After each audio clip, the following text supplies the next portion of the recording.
and May is Mental Health Awareness Month. Well, Danny sat down with Dr. Kohli to hone in on ways we can keep our mental health on the top of our minds.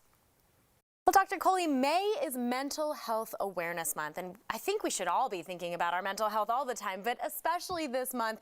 Why do you think it's so important to think about? You know, Danny, mental health is so important to every single aspect of our life, whether it's our social life, whether it's our self-esteem, our confidence, but it even affects our physical health. So people with mental health disorders can actually have effects on their longevity, on their blood pressure, on their heart attack risk.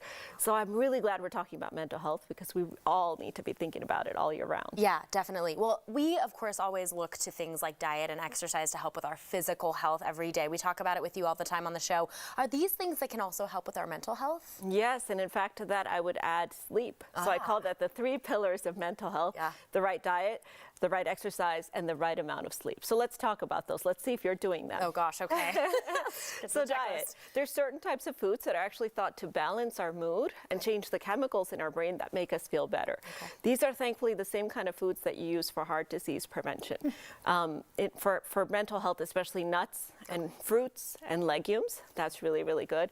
Now there's also bad types of foods. Can you guess what those are? Oh gosh, all the sugars and the fats. And That's right. Yeah. So we think they make us feel better, and in the short term they might, but they actually create mental health problems in the long term. So any kind of processed foods, foods high in sugar, fried foods, you got to stay away from those. Okay. Now exercise, running, so any kind of cardiovascular exercise induces those endorphins. You call that the runner's high. Yes. But weightlifting can also reduce incidence of anxiety and depression. Okay. And even just going for a walk and being mindful, it's a really great chance to take a break. Yes. And then sleep, it has to be that 7 hours of sleep, which is the magic number. Okay, yeah, that's wonderful. So, okay, I have a couple of things down on those lists. I need to make sure that I'm focusing more on some other ones, though.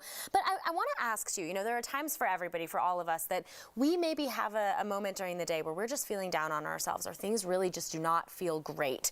Are there certain things, you talked about mindfulness a moment ago, that we can really do to make sure that we are getting ourselves back into that good mental health space? Yes, but first of all, I want to say that that happens to all of us. Yeah. So the biggest piece of that is acceptance.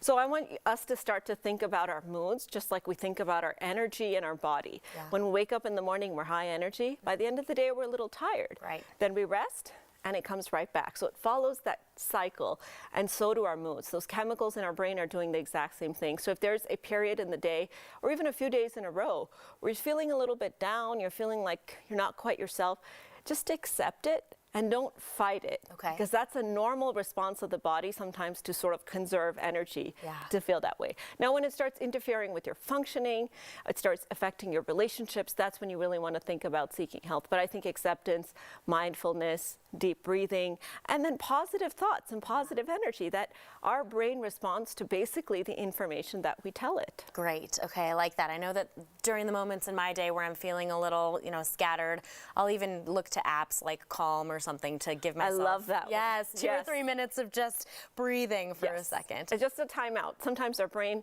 our mental health just needs a timeout, just like our physical health. And the problem is we get sleep, we reset our physical health, but often with our mental health, we're just going all day long. Right. Okay. Well, good things to remember. I love that checklist. Hopefully you guys wrote it down. Dr. Kohli, thank you. Well, do you have a topic or question for Dr. Kohli? Message us on our Facebook page. It's Colorado and Company on 9 News. Your topic may just end up on the show.